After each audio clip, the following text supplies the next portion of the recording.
Ford, el valor del conocimiento. Hablemos de las sociedades y de la posibilidad que éstas tienen para garantizar créditos a favor de terceros, de los accionistas o incluso de los administradores. Miremos qué nos ha dicho recientemente la Superintendencia de Sociedades sobre este tema, ya que en oficios inclusive anteriores había hablado sobre él. La Superintendencia nos dice: sociedades no pueden garantizar obligaciones de terceros si no está contemplado en los estatutos o tiene relación con el objeto social. Pero veamos un poco el desarrollo de esta afirmación para entender muy bien cuándo se pueden garantizar obligaciones de terceros, cuándo no se pueden garantizar obligaciones de terceros. Las supersociedades, mediante el oficio 1808 del 2014, hizo referencia a los eventos en los cuales una sociedad diferente a la SAS puede garantizar o avalar obligaciones de terceros. Y es que recordemos que sobre las sociedades por acciones simplificadas hay una mayor amplitud en cuanto a su objeto. Si no se delimita específicamente el objeto de la sociedad por acciones simplificadas en los estatutos, pues ésta podrá realizar cualquier actuación que sea posible dentro del marco de la legalidad, tal y como lo establece la ley de su creación. Así las cosas, si una SAS desea apoyar como solidario, como avalista o como codeudor un crédito de un tercero, podrá hacerlo si no está restringido sus estatutos por la amplitud que tiene en su objeto social. Pero veamos qué nos dice sobre estos aspectos la Superintendencia y sobre el aval a terceros en las sociedades que no son también sociedades por acciones simplificadas. Sobre las limitaciones se remitió las supersociedades al oficio 164-68 del año 2012, en el cual indicó: 1. Tanto las facultades como las limitaciones o restricciones que se impongan al representante legal de la compañía deben referirse a actos y contratos comprendidos dentro del objeto social. Y esto es importante porque cuando damos restricciones para contratar a los administradores, al representante legal de la sociedad, debemos darle esas limitaciones en el marco del objeto social. Si estamos tratando no con una sociedad por acciones simplificadas, sino con cualquier otro tipo societario, pues en el objeto está delimitado su actuación. Es decir, cuáles son todas las actividades que va a desarrollar dicha compañía. Si dicha compañía tiene todas esas actividades, pues las limitaciones para los administradores y para el representante legal estarán dadas con base en esas mismas actividades, porque incluso si fuesen otras actividades no podrá desarrollarse, dado que el objeto social no se amplió hasta ese tipo de actividades. Lo mismo no pasa en la sociedad por acciones simplificada, cuando simplemente se deja o se dice que la sociedad podrá realizar cualquier actividad lícita, caso en el cual pues la limitación tendrá que establecerse para alguna o algunas de esas actividades lícitas que se quiera que no desarrolle o que ese administrador tenga como limitación. Segundo, miremos qué más nos dice respecto de las limitaciones. Las limitaciones o restricciones no pueden referirse a operaciones que desborden o extralimiten el objeto social. Tercero, conforme a los estatutos sociales, el órgano social competente solo puede autorizar la ejecución de operaciones circunscritas al desarrollo del objeto social. Así las cosas, si una sociedad tiene un determinado objeto social, no una por acciones simplificadas, sino los otros tipos societarios, tiene un determinado objeto social, pues la autorización que dará la junta directiva o el máximo órgano social para que el administrador que tenga la restricción pueda realizar dicha operación será sobre ese objeto social, no sobre algo que esté fuera del objeto social. ¿Y esto por qué? Porque ni siquiera la junta directiva o el máximo órgano social podrán extenderse más allá del objeto social comprendido en los estatutos. Pero veamos qué más nos indicó la Superintendencia sobre este tema. No corresponde al máximo órgano social ni a la junta directiva restringir o limitar expresamente al representante legal de la compañía para llevar a cabo actos o contratos. Las limitaciones o prohibiciones deben comprenderse en el contrato de sociedad, pero su ejecución por parte del representante legal está condicionada a la previa autorización del órgano social competente. Obviamente en el entendido que tanto las facultades otorgadas como las restricciones o limitaciones impuestas a quien representa legalmente la sociedad solo pueden estar referidas a operaciones, actos y contratos comprendidos en el objeto social. Como vemos, esta indicación que nos hace la Superintendencia de Sociedades reúne en un todo lo que entendemos por limitaciones. Primero, será el representante legal o los administradores quienes tengan las limitaciones comprendidas ¿en dónde? En el contrato de sociedad, es decir, en los estatutos. No será la junta directiva, no será la asamblea de accionistas por un acto o una decisión cualquiera la que pueda imponer unas limitaciones o restricciones a ese administrador. Así las cosas, cada que se necesite imponer limitaciones o restricciones a una determinada persona debe hacerse por reforma de los estatutos, no por una simple orden o indicación. Y miremos un poco más qué nos dice el oficio de la superintendencia respecto a cuáles son los eventos en los cuales se puede o no se puede garantizar. 1. Si en el objeto social principal se contempla esa posibilidad, puede realizarse sin objeción alguna. Es decir, si se requiere garantizar a terceros, es decir, que la sociedad no garantice una operación propia, sino la operación de un tercero, se podrá garantizar dicha operación si en los estatutos sociales y en el objeto de la sociedad está la posibilidad de garantizar a terceros, entendiendo incluso como terceros a los socios, accionistas o representantes o administradores de la sociedad. Segundo, si no se encuentra pactada en los estatutos, el acto o contrato a garantizar o avalar por parte de la compañía debe guardar relación de medio a fin con el objeto del mismo.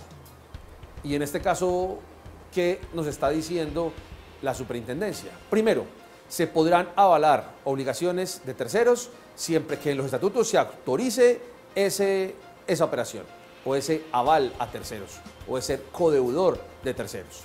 Y segundo, podrán avalarse a terceros siempre y cuando eso esté como medio o como fin para el cumplimiento del objeto social de la sociedad. Así las cosas, si están los estatutos o si cumple los fines del objeto social de la sociedad, podrá avalarse a terceros. Ahora bien, si eso no cumple los fines o el objeto de la sociedad, pues no podrá avalarse entonces a un tercero. Miremos qué nos dice en tercer lugar la superintendencia. Mediante reforma estatutaria puede incluirse en el objeto social la facultad de la sociedad para garantizar o avalar obligaciones de terceros. Luego, lo apropiado es afirmar que si en los estatutos no está prevista la facultad para que la sociedad garantice o avale obligaciones de terceros como objeto principal, es procedente reformar los estatutos sociales de la misma, incluyendo tal facultad. Reforma que habrá de ser aprobada con las mayorías previstas en la ley o en los estatutos para el efecto, de elevarse a escritura pública o su posterior registro a la Cámara de Comercio. En este caso también valdrá cuando se trate de registrar por medio de documento privado. Recordemos que la escritura pública no es necesaria ahora en todos los actos de reforma de estatutos para todos los tipos de sociedades. Miremos en resumen entonces cuándo podrá darse el aval según la superintendencia. 3 tipos de actos puede realizar entonces la sociedad según la doctrina. 1. Los determinados en las actividades principales previstas en el objeto social. 2. Los que se relacionan directamente con las actividades principales. Y 3. Los que tienen como finalidad ejercer derechos o cumplir obligaciones derivados tanto de la existencia de la sociedad como de la actividad de la sociedad. Y aquí tendríamos entonces que, después de este resumen, de saber cuáles se podrán avalar, cuáles no, quién puede tomar la decisión de limitar o no, y dónde debe quedar esa limitación, pues nos haríamos las siguientes preguntas que un usuario se hizo y le preguntó a la Superintendencia de Sociedades. Veamos la primera. ¿Se puede considerar que el acto de garantizar o avalar una obligación de un socio, accionista, sociedad, filial, subordinada o subsidiaria está contemplado como parte del objeto social secundario o subordinado? Y le responde la Superintendencia lo siguiente. Conforme lo anotado, si la facultad para garantizar o avalar obligaciones de terceros en el entendido de que la expresión terceros comprende a su vez socios o accionistas, sociedad filial subordinada o subsidiaria, no está contemplada en el objeto principal de la sociedad, ésta podrá garantizar o avalar la obligación siempre que el acto jurídico tenga una relación de medio a fin con las actividades previstas en el objeto social de la compañía.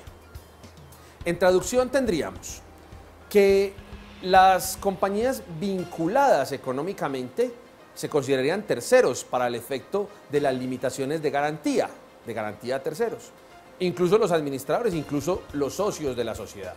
Así las cosas, si en los estatutos está establecida la posibilidad de que se garantice a terceros, incluyendo a estos filiales, subordinadas, subsidiarias, accionistas, se podrá hacer.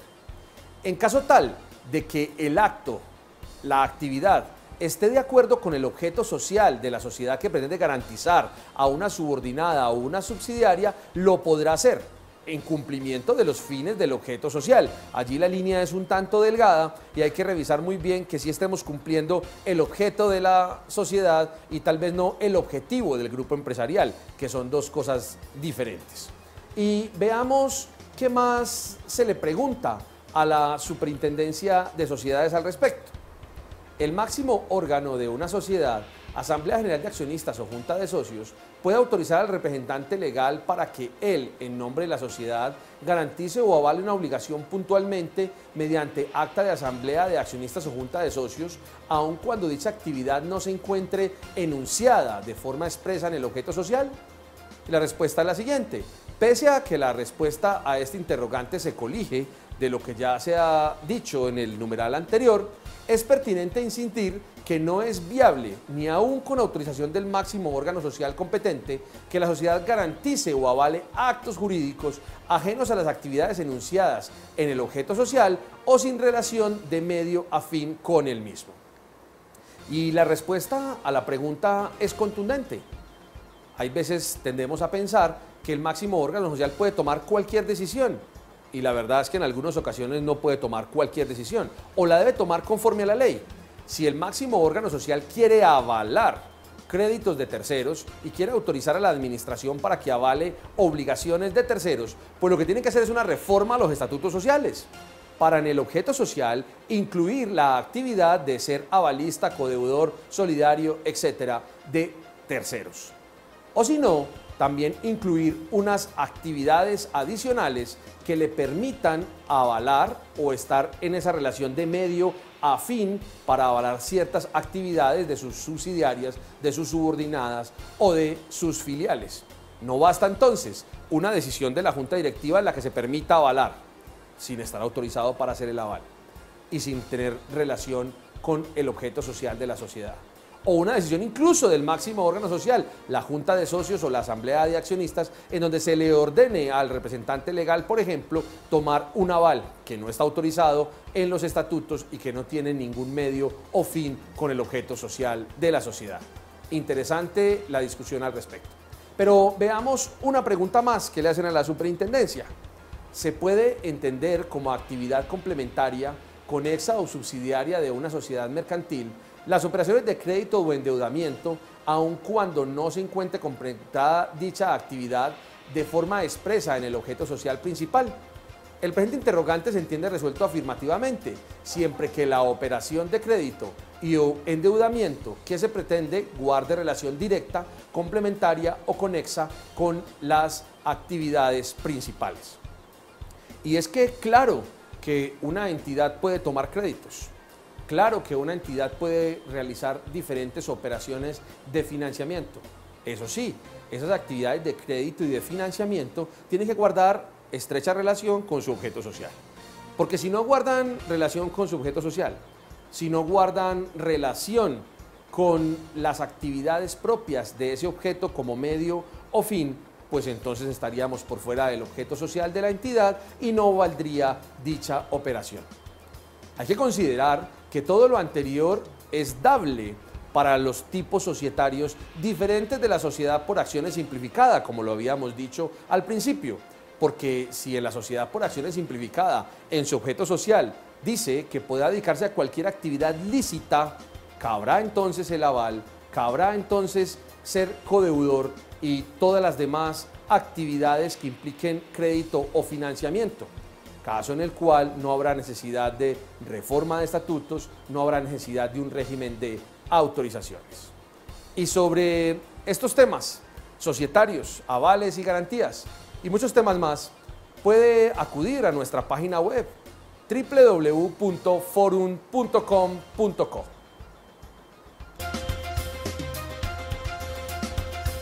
Forum, el valor del conocimiento.